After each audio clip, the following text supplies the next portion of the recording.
Assalamualaikum warahmatullahi wabarakatuh. Waalaikumsalam. Innal hamdalillah nahmaduhu wa nasta'inuhu wa nastaghfiruh wa na'udzu billahi min shururi anfusina wa min sayyiati a'malina. May yahdihillahu fala mudilla lahu wa may yudlil fala hadiya lahu. Wa asyhadu an la ilaha illallah wa asyhadu anna Muhammadan abduhu wa rasuluh. Allahumma shalli ala Muhammad wa ala alihi wa ashabihi ajma'in, amma ba'd.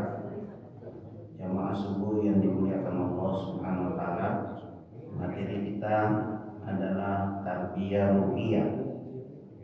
Tarbiyah ruhiyah.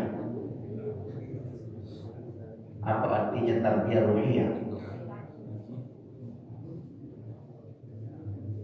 Apa artinya tarbiyah ruhiyah?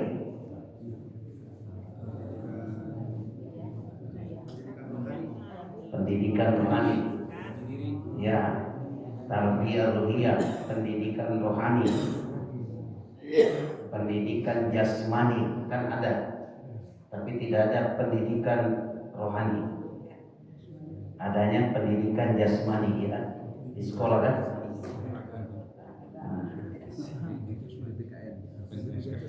Dulu ada PMP, ya. Ada penataran P4. Nah, dulu ya. Kalau Islam mengajarkan tarbiyah ruhiyah. Ya. Ini yang kita mau bahas. Sebenarnya materi ini pekan lalu disampaikan oleh Syekh Zedani, murid senior daripada Syekh Albani dan Syekh Nimbaz. Beliau datang ke Bandung mengisi beberapa tempat. Saya menawarkan ke DKM Sarijadi Al-Hidayah. Saya pikir ada enggak kajian malam Jumat di sini pengajian. Khawatir jumlah orang kurang. Jadi saya tawarkan Darut Tauhid jadwalnya Agim ya, tapi ternyata diizinkannya nanti besok malamnya. Saya sudah mau pulang malam Jumat. Jadi saya ragu-ragu juga mau tawari DKM Sarijadi untuk dadakan DKM Hidayah. Beliau setiap hampir setiap tahun datang ke Indonesia keliling, se-Indonesia keliling. Kami yang atur jadwalnya, di mana ngaji, di mana pengajiannya, di mana. Jadi diatur ya. Kalau kemarin di Bandung 2 hari. Insyaallah kalau Sarijadi DKM Hidayah ada kesiapan untuk menerima ulama-ulama besar dari Saudi, ya kita bisa bawa ke sini ya. Untuk penerjemah insyaallah ada, tinggal kesiapan orang yang hadir ya. Khawatir orang yang datang cuma sedikit ya, kurang enak juga kan. Jauh-jauh dari Saudi datang ke sini jumlahnya sedikit. Ini materi beliau, saya talaki bersama beliau dan teman-teman. Ini materi khusus ya. Jadi tarbiyah ruhiyah,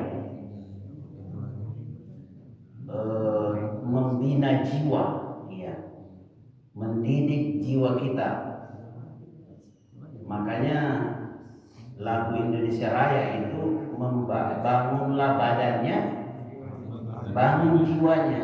Ya, itu tidak bisa kita sekedar menyanyikan saja, harus diaplikasikan ya. Bangun badannya, bangun tol, bangun rel kereta, bangun jiwanya juga ya. Karena itu ya berbarengan ya. Jadi materi ini tujuannya adalah menghidupkan hati, ihya'ul qalb ya. Ini dalam bukunya Imam Ghazali, kitabnya berjudul Ihya'ul Qalb. menghidupkan hati.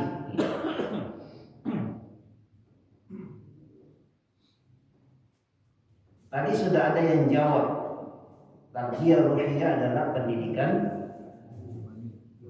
jiwa, ya. Atau proses membina jiwa, ya. Proses mensucikan jiwa. Dalam bukunya Imam Al-Ghazali juga Tazkiyatun Nufus, ya. At-Tazkiyah An-Nufus artinya mensucikan jiwa, ya. Kita bisa membentuk badan jadi kuat karena tarbiyah, latihan. Ya, beberapa nama-nama yang sering kita lihat di medsos yang bagus badannya terbentuk, contohnya Ade Raya, kita dengar, mungkin pernah dengar ya. Itu kan latihan pembentukan badan, karena tujuannya membentuk badan, ya. Kalau tujuannya membentuk jiwa, tidak jauh beda caranya, harus latihan, ya. Latihannya tidak main-main, ya. Disiplin, teratur, ya kan, istiqomah, gitu. Kalau cuma latihan sebentar nggak bisa, ya. Dia istiqomah, ya. Keinginan yang kuat untuk membentuk badannya. Maka jiwa juga seperti itu. Ya, dia ada keinginan untuk mensucikan. Ya, tentu harus disiplin, ya. Tidak bisa sekedarnya. Oleh karena itu materi ini adalah materi yang sangat dibutuhkan,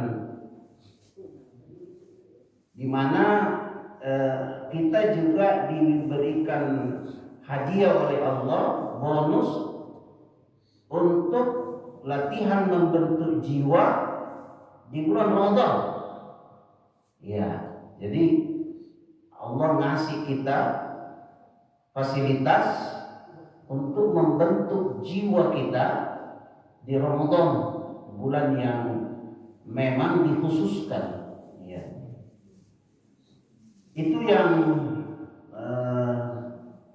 berkaitan dengan makna daripada at-tarbiyah ar-ruhiyah, ya. Maknanya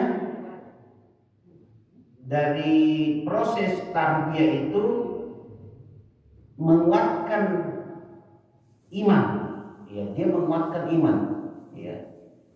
Kemudian dia mensucikan jiwa. Kalau kita serius mentazkiyah jiwa kita, ya. Kemudian ada rasa kedekatan kepada Allah, ya. Ini makna-maknanya yang berkaitan dengan at-tarbiyah ar-ruhiyah. Kemudian dia mengarah ya, bukan ikhlas. Dia mengarah ke keikhlasan dan istiqomah, ya. Itu at-tarbiyah ar-ruhiyah, ya. Mungkin kita sering pergi sholat. Sebenarnya sholat berjamaah itu at-tarbiyah ar-ruhiyah. Cuma kita mungkin belum meniatkan betul untuk membina jiwa. Apa contohnya? Contoh misalnya orang yang ingin membentuk jiwanya, badannya, dia tuh serius dan mengarah ke sana. Sama-sama olahraga, sama-sama. Contoh saya, hampir setiap hari saya olahraga. Tapi kenapa tidak terbentuk badan saya? Ada Rai dan kawan-kawan yang lain. Kenapa dia terbentuk jiwa badannya? Kenapa? Padahal sama-sama olahraga.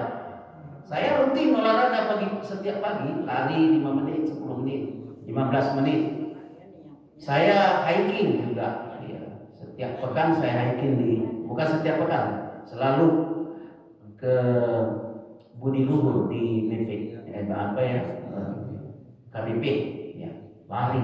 Saya serius juga, saya olahraga juga. Di sana juga olahraga, sama-sama olahraga. Tapi kenapa nggak terbentuk badan saya? Yang lain terbentuk, sama-sama olahraga. Kira-kira sama-sama sholat berjamaah, sama-sama pergi sholat berjamaah. Iya. Tapi fokusnya apa? Fokusnya apa? Pembentukan jiwa atau sekedar tadi ini sekedar olahraga saja? Ya. Jadi memang dia harus tekad kuat mensucikan jiwa ketika kita melakukan ibadah. Tekad kuat. Jadi sholat berjamaah di masjid itu sebenarnya bagian daripada proses tarbiyah ruhiyah, pengajian tarbiyah ruhiyah. Itu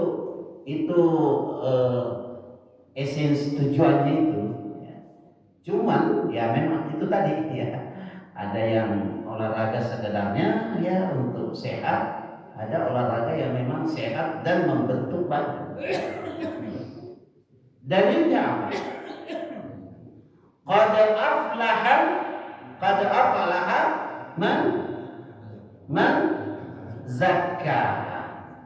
Jadi ini dalilnya, beruntung orang yang mensucikan jiwanya, ya, mentarbiyah jiwanya, beruntung orang yang mensucikan, dan rugi, ya, wa qad khaba man dassaha, dan merugi orang yang mengotori, ya.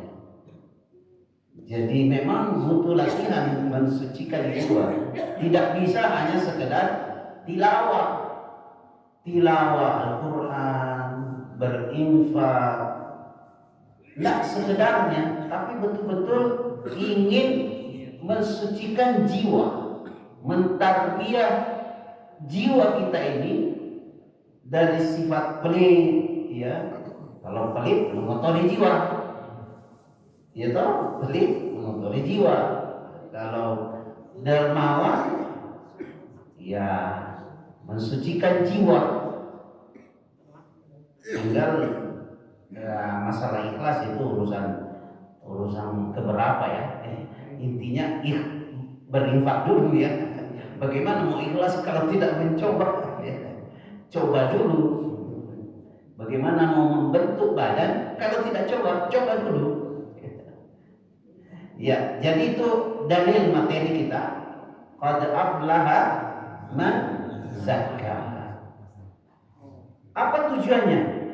Apa tujuan mensucikan jiwa? Kira-kira apa tujuannya? Kalau tadi tujuannya membentuk badan ya untuk sehat, ya toh? Tubuh yang sehat. Apa itu? Bahasa Sanskertanya. Ya, ini harus dihidupkan ini. Ya, ini luar biasa ini. Jiwa ya tubuh yang sehat, terdapat jiwa yang kuat, luar biasa. Gimana juga kalau mau tarbiyah ruhiyah kalau sakit-sakitan? Ya, jadi harus berimbang. Namanya dalam Islam at-tarbiyah al-jasadiyah. Ya. Ada at-tarbiyah ar-ruhiyah. Ada lagi at-tarbiyah al-aqliyah. Iya. Jadi ada at-tarbiyah al-ilmiyah. Iya. At-tarbiyah al-akhlaqiyah. Ada 4 oleh Syekh Al-Albani dalam kitabnya. Ada latihannya. Latihan jiwa, latihan badan, ada latihan adab, akhlak. Ya, ada latihan al-ilmiyah, menuntut ilmu. Ya, itu selalu itu. Yang kedua tujuannya, yang pertama tujuan daripada mentarbiyah jiwa kita itu apa? Menghidupkan hati. Berarti ada hati yang mati. Ada? Ada. Hah? Ya, ada. Ada hati yang mati. Ya, ada hati yang hidup. Makanya tarbiyah ruhiyah ini menghidupkan hati. Ya. Ihya'ul qalb, menghidupkan hati. Ya. Jadi ketika kita pergi sholat berjamaah, tilawah, itu tarbiyah, proses untuk menghidupkan hati kita. Ya. Ada hati yang mati. Ya. Makanya di dalam Al-Quran itu di surah An-Nur ya, ayat yang terakhir itu disebutkan bahwa Allah menurunkan Al-Quran sebagai Allah menurunkan kitab Al-Quran sebagai ruh. Iya, Al-Quran sebagai ruh. Iya. Jadi kalau ada orang jarang nyentuh Al-Quran, jarang ngaji Quran, itu tanda hati yang mati itu. Iya. Karena Al-Quran ruh, ya. Kata ulama kita bahwa Al-Quran itu ruhnya. Nah, kalau ada orang tidak ya membaca Quran, itu mayat-mayat yang berjalan itu. Ya. Kalau dalam Quran ya, karena di situ dijelaskan. Ya. Jadi yang pertama menghidupkan hati. Yang kedua merasa kita diawasi oleh Allah, muraqab. Ya. Jadi merasa diawasi ketika kita mentarbiyah jiwa kita. Ya. Kita pergi ke masjid, kita ngaji, kita berinfak, kita melakukan kebaikan-kebaikan, itu kita merasa diawasi oleh Allah. Dan kalau kita bermaksiat, malu karena diawasi oleh Allah. Sehingga selalu tujuannya bagaimana agar kita senantiasa merasa diawasi oleh Allah. Ya. Kenapa kita tidak bisa malu berbuat maksiat di depan sekarang ini, di depan Bapak Ibu? Karena Bapak Ibu ini adalah representasi daripada tentara-tentara Allah. Iya, Bapak Ibu ini adalah tentara-tentara Allah yang kalau saya bermaksiat di sini malu, tidak. Karena coba Bapak, orang-orang beriman, orang-orang saleh, kemudian saya bermaksiat di depan Bapak sini, malu gak? Malu, gak bisa kita malu. Semakin banyak orang baik di sekitar kita, semakin potensi kita ya untuk maksiat itu akan berkurang, hilang bahkan ya. Tapi semakin yang mengelilingi kita adalah orang-orang yang sudah kebal dengan maksiat, maka kalau kita melakukannya juga ya biasa, tidak malu kan ya. Coba lihat. Makanya ya orang-orang beriman itu wali Allah, itu orang-orang beriman, ya. Wali perwakilan Allah itu. Ya. Coba Ibu berdiri di sini baru ada hal-hal yang mungkin orang nggak sesuai uruf masyarakat dan syariat, pasti malu. Ya. Itu pertanda bahwa orang-orang beriman itu adalah wali-wali Allah. Ya. Dan saya istilahnya ya tentara-tentara Allah, jundullah. Ya. Ya, sehingga kita merasa diawasi, terawasi. Coba saya jalan di mall, satu tentara Allah saja, Bapak lihat saya, terus mata saya melihat paha putih begini terus, begini terus. Malu saya sama jamaah ini. Iya, malu saya sama Pak Hasan ini. Wah, Ustadz Zubair selalu ceramah, malah dia yang nah itu kan, itu pertanda Pak Bapak salah satu di antara tentara Allah di sini yang mewakili. Coba malu kita, masa kita ceramai orang terus dia yang melakukan kan? Nah, itu. Jadi hati-hati orang-orang beriman itu ya. Ya, tentara Allah itu. Kemudian menguatkan keikhlasan. Kalau tadi kan dia arahnya itu keikhlasan ketika kita mentarbiah jiwa kita. Kemudian dia menguatkan keikhlasan ketika kita selalu melatih jiwa itu. Ya, melatih. Kalau tidak pernah dilatih, bagaimana caranya mau terbentuk jiwanya? Tidak pernah berinfak, gimana caranya mau latih? Harus latih 1.000, 2.000, 10.000. Ya. Ramadan ini, paling Allah ngasih kita tempat mentarbiah jiwa kita. Kemarin saya ngisi kajian ini sama materinya, bilang Ustaz, kenapa kalau Ramadan itu seolah kita niatnya bukan niat ibadah, niat pahala saja. Karena di Ramadan banyak pahalanya ya, banyak bonusnya. Jadi kalau bagaimana kita niatnya hanya ingin dapat pahala, apalagi 10 akhir Ramadan. Iya, katanya niatnya ya paling untuk dapat pahala itu. Iya. Saya jawab sederhana. Kalau Bapak Ibu pergi ke depan gedung sate, Ibu Pak pergi ke gedung sate hari Senin, dan yang pergi ke gedung sate hari Minggu. Coba Bapak kalau pergi di gedung sate hari Minggu mau belanja kan, ya jalan-jalan. Banyak orang nggak hari Minggu? Ya kan? Kalau hari Senin ada, tapi tidak sebanyak hari Minggu. Iya. Kenapa? Memang Allah sudah menetapkan, sudah memilih Ramadan jadi ramai. Iya. Banyak pahala, banyak bonus, banyak keberkahan. Allah sudah pilih. Iya.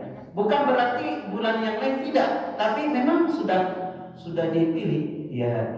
Bukan hari Senin di gedung sate itu tidak penjual, ada, tapi tidak seramai di hari Minggu. Ya. Jadi tidak usah menyalahkan orang. Saudara kita rajin ibadah di Ramadan. Ada bahkan tidak pernah sholat, tapi hari Ramadan dia sholat. Itu alhamdulillah Allah ngasih kita bonus itu. Terus ceramah setelah Ramadan, ada orang ahlu Ramadan, cuma dia ibadah di Ramadan. Orang-orang Ramadhani ya. Setelah Ramadan tidak lagi. Ya emang sudah dikasih. Ada orang memang datangnya hari Ahad di depanan, hari lain tidak datang. Di depan gedung sate. Ya memang ya Allah sudah ngasih itu.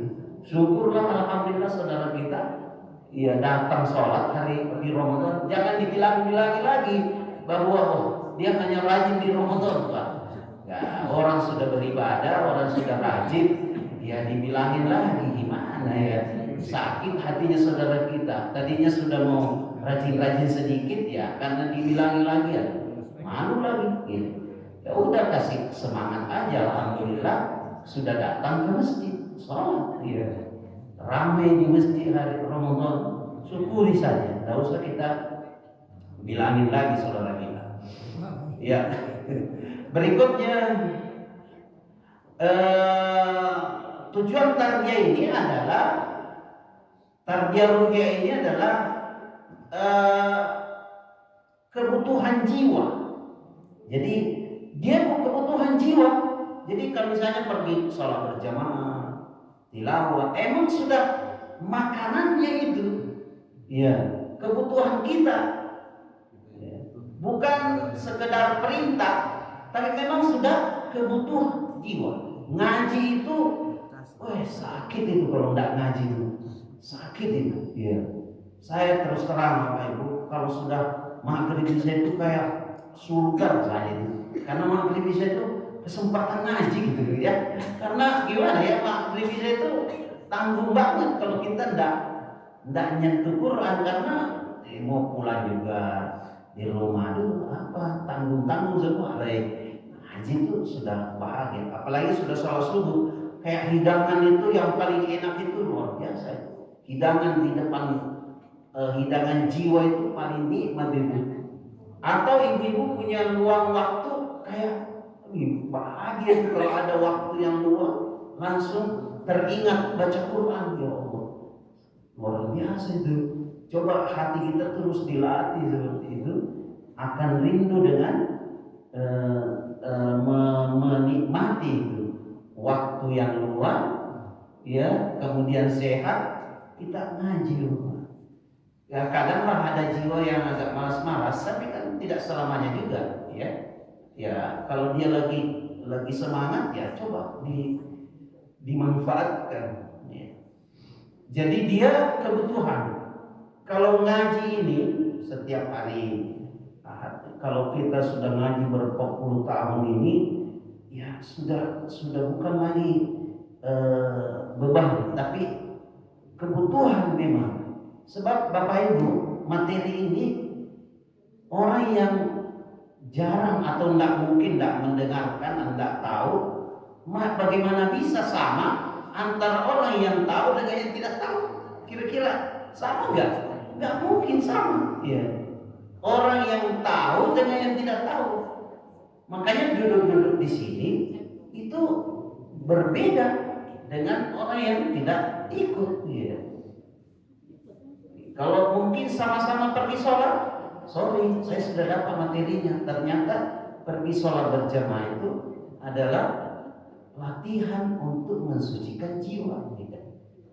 Ya. Berikutnya, mentarbiyah ruhi ini akan melahirkan akhlak yang mulia. Dia akan melahirkan akhlak yang mulia. Ya. Itu efek pengaruh daripada tarbiyah ruhiyah itu, ya, akhlak yang mulia. Kemudian dari poin-poin yang saya sebutkan tadi, mensucikan jiwa, kemudian ada rasa diawasi oleh Allah, ya. Jangan bayangan kita bahwa wujud Allah melihat kita. Ini yang perwakilan Allah, waliyul mu'minin. Ya, Allah itu manusia itu, hamba-hamba yang beriman itu adalah wali-wali Allah, ya. Kemudian menguatkan ikhlas. Kemudian yang kebaikan-kebaikan kita lakukan itu adalah kebutuhan jiwa, ya. Dan akhlak, melahirkan akhlak yang mulia. Apa dalilnya? Walladzina jahadu bina lanahdiyannahum subulana. Nah, ini dalil yang, kalau tadi qad aflaha man zakkaha, itu makna daripada at-tarbiyah ar-ruhiyah, dalilnya itu. Kemudian dalil terkait dengan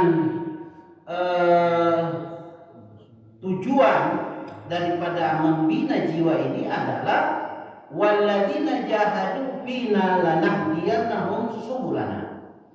Maksudnya orang-orang yang bersungguh-sungguh, betul-betul bersungguh-sungguh membersihkan jiwanya, melatih jiwanya itu, maka sungguh pasti Allah memberikan jalan menuju ke sana, ya, menuju pada kesucian jiwa, menuju pada rasa diawasi, kemudian menuju kepada rutinitas menjadi kebutuhan, ya. Rutinitas sholat, rutinitas ngaji sudah menjadi kebutuhan, ya. Ya, bagaimana kalau kita lapar, ya? Gimana kalau lapar itu, ya Allah, Gimana Bapak Ibu? Kalau lapar itu, iya, kepingin makan, mau sekali makan, ya. Pas makan, masya Allah. Nah, begitu juga jiwa kita dilatih. Jiwa ini lapar mau mengaji, lapar pas ngaji, masya Allah, lega rasanya ya. Ya. Pas berinfak, lega rasanya, bukan menyesal, bukan disebut-sebut lagi ya. Ya. Jadi ini betul-betul dilatih itu untuk rasa haus dan lapar, dan online kepada Allah itu yang paling yang paling itu baik adalah sujud dan tilawah ya. Jadi perbanyak sujud itu online. Bapak Ibu kan kalau online itu kan rasanya, kalau online itu saling membalas itu rasanya seneng banget ya, direspon-respon kan. Gimana online dengan Allah sujud, wah direspon, masya Allah. Terus tilawah itu kalam Allah kita mengaji, kita dialog dengan Allah, luar biasa itu ya. Nah, itu latihan. Allah akan menunjuki jalan itu dalilnya. Dan ini kesempatan Bapak Ibu, di Ramadan ini cobalah sisihkan rezeki sedikit untuk orang-orang dekat kita yang sudah mendahului ya. Misalnya Bapak Ibu, berilah makan kepada yang yang mungkin dianggap layak lah ya. Kalau memberi buka puasa itu kan tidak melihat miskin atau kaya ya, intinya berikan buka puasa ya. Tapi kalau mau lebih ini, carilah orang-orang yang mungkin lebih layak ya, dan niatkan untuk orang-orang terdekat kita yang mungkin sudah mendahului kita. Niatkan dari sekarang Bapak Ibu ya. Nanti panennya Ramadan diniatkan. Sudah ada program tiap hari. Misalnya kalau saya sampaikan aja nggak apa-apa ya, karena mudah-mudahan kebaikan itu bisa kita tiru ya. Saya mertua, dua bapak, dua mertua, berarti 4. Bagi 30 hari. Ya kan? Kira-kira 7 hari ya saya beri buka puasa untuk memenuhi 4 orang ini ya. Jadi 7 hari lah, ada yang 8 hari lah ya. Jadi kita beri buka puasa 1 orang ya setiap hari selama 7 hari untuk misalnya bapak kita, kemudian 7 hari lagi untuk ibu kita, 7 hari untuk mertua kita, mertua laki-laki untuk, atau mungkin yang mendahului masih ada bapak ibu kita, mungkin yang ada yang sudah mendahului kita, anak kita kah, atau siapa kerabat kita, coba keluarin berapa sih konsumsi buka puasa Pak Pausen 1 hari, konsumsi orang makan 1 hari berapa? 60.000 atau ya untuk 1 kali makan? Buka puasa 30.000 lah. Sudah menu mewah itu ya, sudah lumayan ya. Sudah 30.000 ya. Satu hari ya, kali 7 kali, wih lumayan ya, 30.000 kali 3 berapa? 900. Oh, 900.000 harus nyiapin dari Syawal, harus disiapin. Harus save dari Syawal ya. Bulan Syawal kita sudah nge-save, nanti Ramadan tinggal panen. Ngasih ini. Kalau sekarang Bapak Ibu ya mungkin ya enggak mesti semuanya, ya minimal pilih 1. Taruhlah misalnya ibu kita ya. Ibu kita berarti ya enggak ini hanya sekedar untuk ini Bu ya, bayangan-bayangan agar kita juga ada perhatian pada keluarga kita yang sudah mendahului gitu ya. Nah, ini hanya bayangan saja. Kalau mau untuk mentarbiyah jiwa kita, nah itu tarbiyah dengan yang paling dekat dengan kita ya, keluarga terdekat. Nah, itu Bapak Ibu. Kemudian Ada pilar-pilar at-tarbiyah ruhiyah. Apa itu pilar? Pilar itu bahasa Indonesianya apa? Tiang. Kalau nggak ada tiangnya ya susah ya. Harus ada tiang lah ya. Tiang daripada mensucikan jiwa ini penting ya. Adalah ini satu, iman yang sahih. Nah, bukan sekedar beriman, iman yang sahih ya. Jadi kalau sekedar iman tidak cukup, harus yang sahih ya. Makanya kita taklim pengajian, karena kita ingin imannya itu yang sahih ya. Karena iman ya ada yang tidak sahih ya kan? Pasti ya, imannya Syiah, imannya yang lain-lain ya, masih banyak. Ada yang tidak berpedoman pada Quran hadis ya. Jadi harus imannya yang sahih ya. Jadi iman itu tidak sekedar diucapkan ya, tapi dia harus diyakini dan dilakukan ya. Jadi diyakini, dilaksanakan, diucapkan, tidak bisa cuma diucapkan, harus diyakini, tidak boleh sekedar diyakini, harus dilakukan. Makanya cinta itu begitu, tak bisa hanya I love you, harus ada harus ada prakteknya ya. Harus diyakini dialah pasangan saya yang paling cantik, harus yakin ya.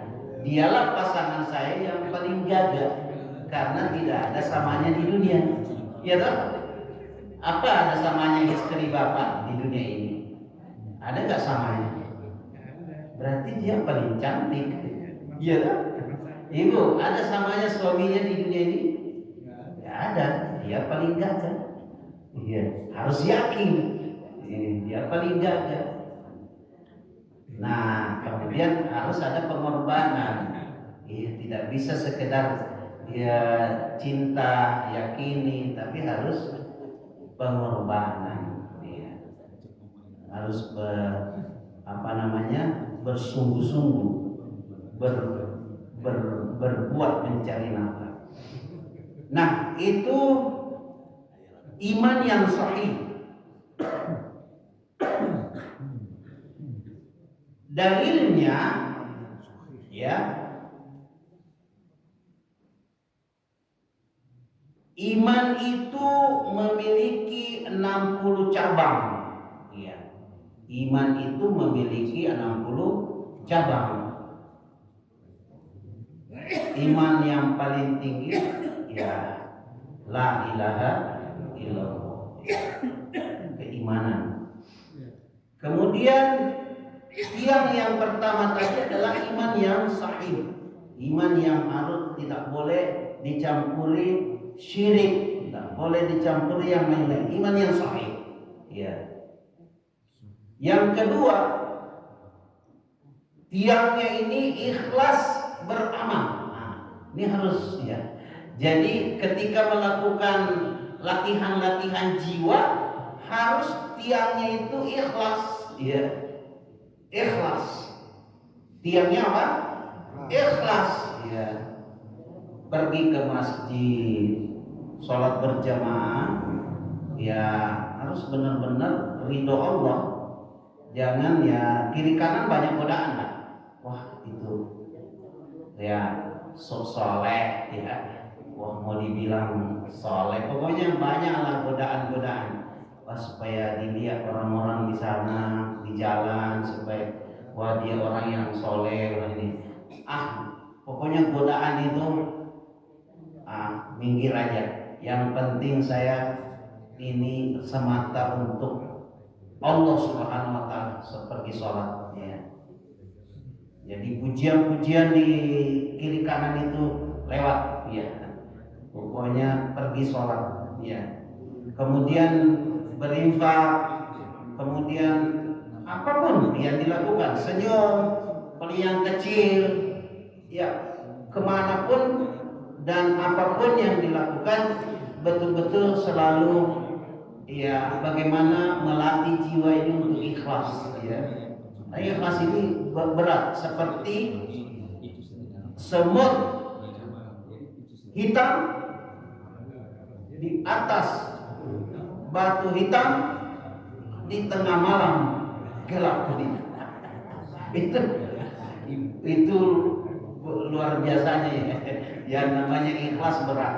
Sampai Abdullah bin Mubarak salah seorang ulama yang terkenal, pekerjaan paling berat adalah ikhlas.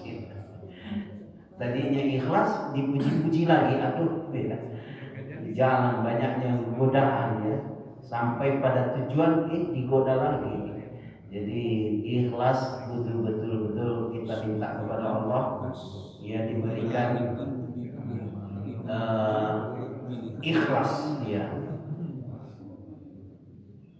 Ikhlas adalah ibaratnya ruhnya semua amalan. Ruhnya semua apa yang kita lakukan itu ikhlas, ruhnya ya. Kalau tidak ada ruhnya berarti hambar.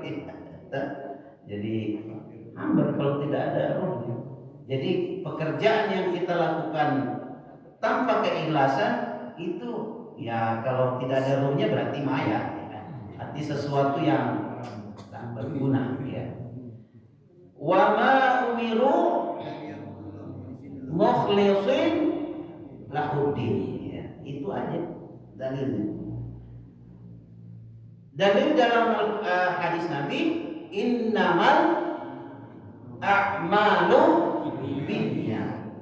Semuanya amal tergantung niat ya. Jadi niat untuk mendidik jiwa kita ketika pergi sholat berjamaah, ketika ikut taklim ya, melembutkan jiwa. Kemudian tiang yang ketiga adalah zikir.